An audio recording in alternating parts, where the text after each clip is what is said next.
माँ एक ऐसी हस्ती है कि जिसके जाते ही दुनिया वीरान हो जाती है।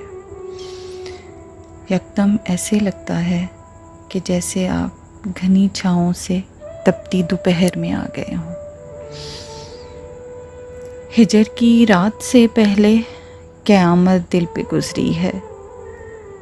बड़ी बेनूर लगती है सुबह ये कैसी उतरी है।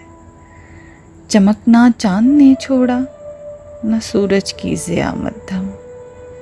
समय की जोन कब बदली हबस आलूद पर मौसम। बड़ा दुश्वार होता है हकीकत को बयां करना। सदा तकदीर ने सीखा बहारों में ख़ज़ा करना।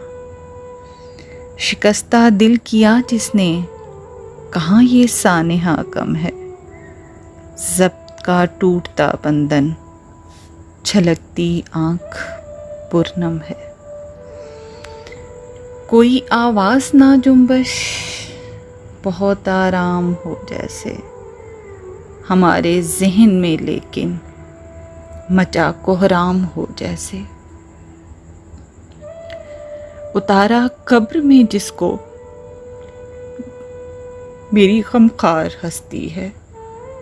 खामोशा शहर की अब के बड़ी आबाद बस्ती है। सुलगती शाम का मंजर दरो दीवार से बातें। उदासी के कड़े दिन हैं बिलखती दर्द से रातें।